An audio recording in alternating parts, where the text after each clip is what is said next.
All right, so now we're going to look at the last two and then the summary page. So again, we're talking about ionic, octet rule. The goal is to have 8.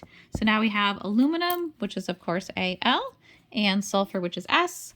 Aluminum is a metal, sulfur is a nonmetal. So right away, we know that we are going to have an ionic bond, and we're going to be transferring our electrons.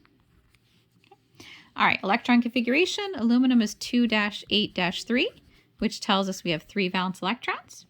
Sulfur is 2-8-6, which tells us that we have 6 valence electrons. So aluminum would like to get rid of this 3. This one would like to gain 2. So as far as attraction for electrons, remove an electron. The energy to remove and the attraction. This one we're going to have not a very high ionization energy because it wants to remove electrons, but because there's 3 of them, it's going to be higher than either of the ones we said before. So 578. The energy to remove an electron over here is going to be a lot higher because there's 6, so it just wants to gain 2.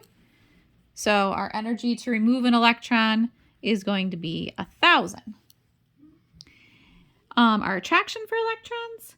So this one does not want to attract. It already has 3, so it doesn't want to attract 5, but it's going to be a little bit more difficult to attract than it was for the other 2. So 1.6. And then our sulfur attraction is going to be 2.6 because, again, it's already got 6, so it's a little bit harder to attract than something that had 7. All right, so if aluminum is going to want to lose 3 electrons, then that's going to be a +3 charge. And sulfur is going to want to gain 2, so that's going to give it a -2 charge. All right, so let's go ahead and do our electron dot. So we have aluminum with 1, 2, 3. We have sulfur with 1, 2, 3, 4, 5, 6. So aluminum can give both of its to the sulfur, but now there's still an extra one around. So we're going to need another sulfur. 1, 2, 3, 4, 5, 6. So aluminum will give that one. But now this aluminum's happy, but we still have a sulfur with 1 left over. So we're going to need another aluminum. So aluminum will go ahead and give 1 to this sulfur.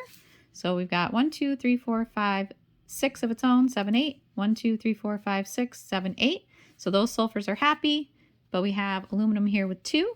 So we're going to need 1 more sulfur so that it can give 1 here and 1 there. So we end up with aluminum, each one with a +3 charge because each one lost 3, but there's 2 of them. Then we have sulfur with 1, 2, 3, 4, 5, 6 of its own, 7, 8.